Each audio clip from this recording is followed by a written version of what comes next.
In 1998, Yahoo was offered the chance to buy Google for $1 million. They said no. 3 years later, they were offered the chance to buy Google again, this time for $3 billion. They said no again. Google is now worth over $1.8 trillion. This is not a story about bad luck. This is a story about what happens when a company becomes so certain of its own dominance that it stops being able to see. Yahoo did not stumble into irrelevance. They walked there deliberately, one confident decision at a time. To understand how this happened, you have to understand what Yahoo actually was in the late 1990s. Not what it became, what it was. Because what it was everything. Yahoo was founded in 1995 by Jerry Yang and David Filo, two Stanford PhD students who built a directory of websites organized by category. It was essentially a hand-curated list of the Internet. And in 1995, that was genuinely useful. By 1996, Yahoo had gone public. The stock opened at $13 a share and closed at $33. The company had been profitable within its first year. In the history of technology IPOs, almost nothing had moved that fast. By 1997, Yahoo was the most visited website on the Internet. Millions of users were logging on every single day to check Yahoo Mail, read Yahoo News, check their Yahoo Finance portfolio. Yahoo was not a search engine. Yahoo was the Internet. There is a difference, and that distinction matters enormously for what comes next. Yahoo's leadership did not see themselves as being in the search business. They saw themselves as being in the media business. They wanted to be the next ABC or CNN, not the next library catalog. Search was a feature, not the product. This is the mindset that was fully locked in when, in 1998, two Stanford PhD students named Larry Page and Sergey Brin walked in with a search engine they called Backrub, later renamed Google, and asked Yahoo to buy it for $1 million. Yahoo's response, according to multiple accounts, was essentially, "No thank you." The reasoning, reported widely afterward, was that if Yahoo bought Google and made search too good, users would find what they needed and leave the site immediately. Yahoo wanted people to stay. A better search engine was, in their view, a problem. Read that again slowly. Yahoo turned down a better product because it worked too well. In the history of technology, this is the business equivalent of a restaurant refusing to hire a better chef because the food might be too good and customers would finish their meals too quickly. Google went and raised funding elsewhere. In 1998, they secured $100,000 from Sun Microsystems co-founder Andy Bechtolsheim. Then they raised $1 million from angel investors. They set up in a garage in Menlo Park and got to work. Meanwhile, Yahoo reached the peak of its power. At the height of the dot-com bubble in January 2000, Yahoo's market capitalization hit approximately $125 billion. Jerry Yang graced magazine covers. The company was called visionary, unstoppable, a new kind of media empire. Then the bubble burst. Between 2000 and 2001, the Nasdaq lost nearly 80% of its value. Yahoo's stock fell from a peak of around $475 per share to under $9. The company lost more than 90% of its market value in roughly 18 months. Yahoo survived the crash, but the confidence did not. And into that uncertainty stepped Google, now rapidly growing, now clearly dominant in search, now doing something Yahoo had decided was not worth doing, giving users exactly what they were looking for instantly. By 2002, Yahoo's leadership finally acknowledged they had a search problem. Their own search product was powered by Inktomi, which was adequate and uninspiring, which in the search business in 2002 meant it was losing badly. So Yahoo went back to Google. This time, the conversation was about acquisition. Yahoo reportedly offered somewhere between $3 billion and $5 billion.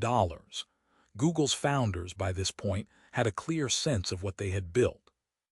They reportedly wanted closer to $5 billion. The talks collapsed.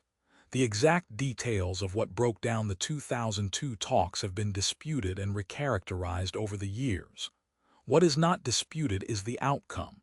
Yahoo did not buy Google, and instead, Yahoo signed a deal to license Google's search technology, essentially paying their future destroyer to run their core product. That licensing deal ended in 2004 when Yahoo transitioned to its own search technology after acquiring Overture Services and Inktomi. But the window had closed.